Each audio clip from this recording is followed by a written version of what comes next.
Nuestro Código de la Democracia realmente sí prevé que se deben revisar las actas que tengan alguna inconsistencia. Puede ser esta un error de suma, como puede ser también el hecho de que no tenga alguna de las firmas de los vocales de la Junta Receptora del Voto.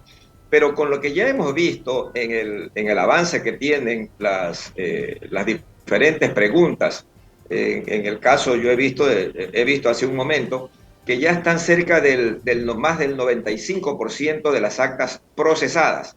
Lo que se llama actas procesadas significa que estas pues ya se han completado, es decir, he visto, por ejemplo, en la pregunta 1, ya tenían alrededor del 95%, del 90% de las actas escrutadas a nivel nacional. Vi que, por ejemplo, habían con novedades, que se las llama las actas, en el caso de Guayaquil, como unas 3.000 en esa pregunta. Entonces, yo pienso que lo que sucede es que se está dando, se llama inconsistencia para cada pregunta. Recordemos que lo que existen aquí en el Ecuador es más o menos 40.000 juntas electorales del voto, pero que como son 8 preguntas, vendrían a ser 320.000 actas, si es que vemos pregunta por pregunta, a decir que se tiene que hacer un acta de cada pregunta, porque son independientes las preguntas, entonces tiene que haber un acta para cada pregunta. Entonces, yo creo que lo que se está diciendo de 40.000 en general en todo el país es respecto a las actas, sumándolas todas. Por decir, veo que en Guayaquil habían como 2.800, en Quito habían como 1.200 actas en el caso de la pregunta 1. En Manabí también habían como 1.000 actas que tenían novedades, pero que no necesariamente se van a abrir esas urnas, ni se tienen que abrir esas urnas, porque si lo que se encuentra simplemente es que es una falta de firma o algún detalle menor, lo que se hace es ingresar el acta. ¿Cuándo es que se tiene que abrir y que se corre el peligro de que haya cambio de los resultados? Es cuando se hace recuento de votos. Cuando se hace recuento de votos, ahí sí es muy peligroso. Pero yo he visto en el caso de la pregunta 1, que es la que menos diferencia tiene, creo que tiene 51.5 a 48.5 que tiene el sí, y el no tiene el 51.5. Falta una cantidad de urnas, de mesas por ingresar, que por más que tenga el sí una mayor cantidad de votos, pero absoluta, no alcanzaría a sobrepasar al no. Es decir, que no debería existir variación. Creo que el Consejo Nacional Electoral esto debe tomarlo con mucha seriedad, debe tomarlo con mucha claridad, con transparencia y hacerlo de forma inmediata. Debe poner en cada consejo provincial, se debería poner un equipo de personas que trabajen exclusivamente por eso. Hoy prácticamente no hay ninguna alcaldía ni ninguna prefectura en disputas. Prácticamente todas las principales alcaldías y las principales prefecturas del país han aceptado incluso su derrota quienes ya perdieron en las elecciones. Entonces sí deberíamos concentrarnos en el tema del referéndum, porque es algo muy importante, y ojo que como es algo que persigue el gobierno nacional, donde esto se da algún cambio a última hora, nos va a traer un problema muy grave para el país, y el Consejo Nacional Electoral debe velar porque esta situación no se dé en el país. A ver, ¿Podría haber algún tipo de presión, perdón, sigue. Guachito, podría haber algún tipo de presión, doctor Moscoso, para modificar sobre todo la primera pregunta, que es la que tiene que ver con la extradición, tomando en cuenta que desde exfuncionarios del gobierno salió las denuncias de que para incluir esta pregunta en el referéndum habría una fuerte presión de la embajada norteamericana, y para cumplir ese compromiso se especula ahora que se podría cambiar al menos el resultado en esa pregunta con esta revisión de actas. ¿Eso puede darse o no? Mire, yo creo que es muy difícil que ya cambien hoy el resultado de la pregunta 1, pero nada está escrito hasta que no está puesto el resultado final. Entonces, por eso le digo, tiene el Consejo Nacional Electoral la obligación de centrar su atención, y también de los partidos políticos.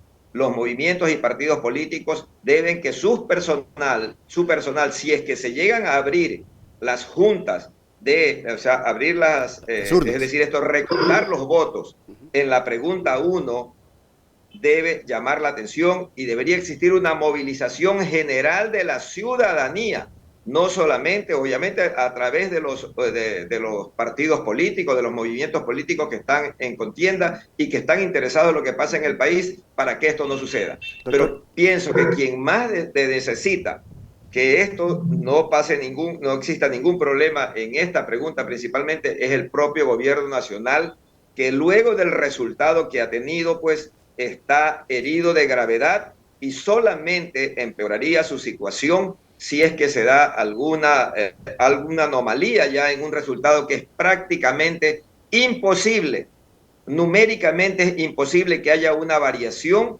en la pregunta 1 debido a las mesas que faltan por ingresar, que están con novedades. Y eso, pues, novedad no significa que tengan que recontarlas. Novedad significa que simplemente tienen que ingresar el acta que ya está en cada una de los consejos electorales provinciales. Para un poco mayor aclaración de la ciudadanía, doctor, si es que se revisan las inconsistencias de estas actas, que son como 8.925, ¿no va a variar el resultado del contenido de esas actas? Es decir, de la cantidad de votos que estén a favor del sí o del no, porque eso es lo que teme la ciudadanía, que se cambie sí, mire, esa cantidad de si votos. es que, ojo, quiero advertir una cosa, Ajá. si es que esas 8.000 actas pretenden abrir las urnas de esas 8.000 actas y recontar los votos, si quieren llegar a eso, pues tiene que perder Troya. Tienen que los partidos políticos, los movimientos, estar a la expectativa de ver ese reconteo. Porque normalmente lo que se ha hecho, mire, ya en el trampa no se puede hacer en el centro informático. Es decir, una vez que el acta entra, es auditable y eso no tiene ningún problema. ¿Qué es lo que sucede? Que cuando haces el reconteo tienes que reemplazar el acta. El CNE tiene que emitir una nueva acta con su código de barra. Entonces es como hacer un nuevo escrutinio. Entonces, imagínese usted, pero sería muy brutal que si hay 8.000 actas que faltan, en las 8.000 actas, si es que, fíjese usted, si usted pone una variación de 20 o 30 votos en cada acta, estamos hablando de 240.000 votos, que podrían eso hacer variar un resultado. Entonces, todos tenemos que estar atentos a que no se abran. Y las que se abran, tenemos todos que poner los ojos a que no haya manipulación en esas actas. Mire, esto se vivió muy frecuentemente cuando teníamos el tema de la elección entre listas. Es decir, que eran listas abiertas. Se recuerda porque usted para concejal, por ejemplo, podía votar por un candidato de un partido, de otro partido, etcétera. Entonces, al interior del partido, si el partido tenía, le daba la votación para tener 2 concejales, en la votación del 1, 2, 3 y 4 era muy cercana. Entonces se veía ahí en los tribunales, en los consejos nacionales, en los consejos provinciales, que se pedía la mayor cantidad de apertura de urnas, precisamente para poder manipular los votos, ¿no? Ahí anular el voto del contrario, y como eran poca cantidad de votos, pues lo podían hacer. Pero en la cantidad que existe entre el sí y el no, que es de casi como del 3% de diferencia, tendrían que ser algo brutal para que haya un cambio en esa votación. Pero tenemos todos que estar atentos a que eso no suceda, y el principal, quien más debe tener preocupación en eso es la propia Presidencia de la República, porque sería muy tremendo que eso suceda en el país en estas circunstancias. Doctor Moscoso, en el escenario de que se proceda a esta parte, ¿no? ¿Esos procedimientos son supervisados por el observador internacional o por los delegados de los partidos políticos, o lo hacen a puerta cerrada funcionarios del Consejo Nacional Electoral? No lo pueden hacer a puerta cerrada. El Consejo Electoral tiene que designar 2 personas en cada. Primero tienen que instalar mesas, según el número. Si usted tiene 1.000 mesas que va a abrir, por ejemplo, en la provincia del Guayas, si es que van a abrir 2.000 mesas, van a tener que instalar por lo menos unas 50 mesas para que 40 o 50 mesas haga cada mesa, cuente 50, haga 50 escrutinios. Cada escrutinio va a durar alrededor de media hora, 40 minutos. Entonces, ahí tienen ellos que convocar a los partidos políticos para que envíen delegados para que observen ese conteo. Es decir, los partidos políticos deben poner delegados que estén viendo el reconteo y viendo que se confeccione el acta. Y llevarse una copia. Eso es similar a lo que se hace en el día de las elecciones. Es una repetición.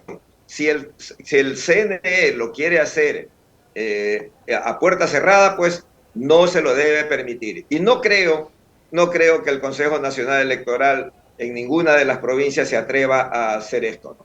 Ahora, doctor, ¿se puede confiar en un Consejo Electoral que ha actuado de manera opaca? Hay que decirlo, el día de las elecciones, cuando todo el mundo esperaba que se informe sobre cómo va el proceso de conteo de votos, salió la presidenta a las 8:30 de la noche a decir nada. Y se vivió un apagón electoral de 5 horas. Es decir, ¿se puede confiar en un gobierno, en un tribunal o un Consejo Nacional Electoral que ha actuado de manera tan opaca, tan poco transparente? Mire, yo creo que los sistemas electrónicos de transmisión son confiables y auditables, ¿no? Los partidos políticos interesados en esta elección, lo que sucede es que no hay mucho partido interesado en controlar esta votación del referéndum. El más interesado era el gobierno, pero también el gobierno no tenía delegados en las mesas. O sea, usted no veía un delegado de Creo en las mesas de votación. Usted veía de los principales partidos que estaban en contienda en cada municipio o en cada ciudad, por el gobierno provincial, etcétera, pero de estos no habían delegados, ¿no? Entonces, ahora deben poner delegados si es que van a abrir estas mesas. El tema del apagón, en eso quiero ser yo muy sincero. Lo que hay en ese momento, cuando se llama el apagón, es que les ha fallado la comunicación de Internet. Es decir, yo lo comparo siempre como el banco. Usted está en la fila del banco y de repente se fue el sistema. Pero es imposible que se vaya el sistema. En el CNE no puede ir el sistema. Lo que sucede es que sabe que muchas ocasiones cometen errores los técnicos de los organismos electorales de no tener la suficiente capacidad para que para que tener internet suficiente para que se puedan conectar millones de personas.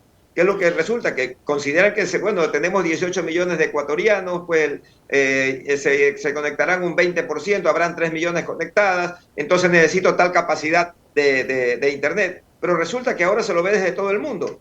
Ya hoy las elecciones de cada uno de nuestros países es importante en otros países. Y, por ejemplo, en el caso del referéndum, si esta es una elección municipal que no tiene el atractivo, no tiene la importancia que se le da a una elección presidencial internacionalmente, todo el mundo sabía, por lo menos en Latinoamérica, se sabía que el presidente había planteado un referéndum que precisamente era con el interés de mantener autoridades y él manipular todas las autoridades de control y tenerlas a su mando hasta que termine el periodo. Y sabían también que la principal fuerza política del país estaba en contra de eso. Entonces, sí había una atención. Mis colegas del Consejo de Expertos Electorales de Latinoamérica, de otros países, lo que más preguntaban era sobre el referéndum. No preguntaban quién ganó la alcaldía de Quito o quién ganó la alcaldía de Guayaquil. Entonces, sí están puestos los ojos en eso porque es a nivel nacional y recordemos también que se vota en el exterior. Ajá. Y no podemos pensar que los 40 o 50 mil ecuatorianos que votan en el exterior son los que están interesados, ¿no? Están interesados todos los ecuatorianos que están en el exterior y tienen también para conectarse. Entonces es un error informático, pero no es un error que nos va a conllevar a que puedan cambiar dentro del CNE las actas, porque las actas tienen su código de barra. Por eso le digo, el momento que hay que contar es cuando quieren abrir nuevamente las actas, hay que tener todos los ojos del mundo y en eso los partidos políticos deberían todos estar interesados en eso y no decir, bueno, ya gané la alcaldía o ya perdí la alcaldía y me voy a despreocupar de este tema, ¿no? Doctor Moscoso, sí, continúa. Sí, aparte que la pregunta 1, yo lo he dicho en algunas entrevistas, parece que al presidente de la República lo han asesorado muy mal respecto a esa pregunta de la extradición. Eso es algo que le puede pasar a él y a su entorno, porque la extradición se refiere a todo delito transnacional que se hace, porque estamos pensando en los Estados Unidos, que se lleva a cabo en los Estados Unidos. ¿Por qué el expresidente Lenín Moreno no sigue en Miami, donde quería él dar cursos, sino que está en Paraguay? ¿Por Porque qué? de Paraguay no lo van a extraditar, pues, y él tiene cuentas pendientes de cuentas en paraísos fiscales, cuentas en los mismos Estados Unidos, y que todas las conocemos, y que sabemos, no podemos decir, él ha cometido este delito, pero sí tiene esa investigación. Y en el caso del presidente, los Pandora Papers, toda la información que se tiene y está eso, y es conocido en los medios financieros del país, porque tiene personas y familiares que tienen propiedades a nombre, que son de él a nombre de otras personas. Entonces, ¿eso qué se llama? Puede ser calificado en cualquier momento como testaferrismo. Y eso también está vinculado a este tipo de extradición. O sea, y mire, yo pongo un ejemplo muy claro, lo que pasó en Honduras. Lo necesitaron al presidente Orlando Hernández en Honduras como presidente, lo tenían incluso al hermano ya preso con cadena perpetua en Estados Unidos, y a él lo dejaron terminar su periodo. Terminó el periodo y a los 15 días lo estaban pidiendo en extradición, y en 30 días ya estaba en una cárcel de los Estados Unidos. Entonces, eso no, estamos jugando con fuego en eso. Y también, por otro lado, estamos pensando que ellos van a venir a llevarse aquí al líder de los choneros, al líder de los lagartos. A los Estados Unidos les interesa es los grandes capos a nivel mundial, y esos no existen en el Ecuador. Aquí lo que existen son capos que son empleados de las grandes bandas organizadas de México, de países europeos, africanos, etcétera. Pero aquí son delincuentes que delinquen en nuestro propio país y que a los Estados Unidos no les interesa. Doctor Moscoso, retomando el tema de este referéndum, ¿por qué en la publicación de los resultados usted puede ver ahí las barras, ¿no? La barra del sí y la barra del no en cada una de las preguntas. Pero yo me imagino que como a muchos les pasó, no estaban ni por la opción del sí ni por la opción del no y dejaron la papeleta en blanco, o posiblemente, como también yo pude ver, a algunos les pasaba que en vez de rayar les dejaban algunos mensajitos allí a las autoridades como manifestación de rechazo, es decir, terminaban anulando el voto. ¿Por qué no se puede aquí reflejar si hubo la opción del voto blanco o el voto nulo en el tema del referéndum? Sí, considero que los delegados de los partidos políticos ante el CNE deben obligar a que ponga toda la información, porque de repente lo dice que es demasiada información para una página, y como vemos ahí en la pantalla aparecen las 8 preguntas, ¿verdad? Y más abajo aparece la cantidad que van siendo escrutadas, etcétera, y ahí sí deberían incluir los votos nulos y los votos en blanco, que deben haber muchos. Debe haber muchos votos nulos y blancos, no solamente por la voluntad, sino por los errores que se cometen. Además que fueron publicadas, como usted bien dice, una cantidad de votos de las personas que habían manifestado su rechazo de diferentes formas, ¿no? Que a veces no pueden ser ni publicadas.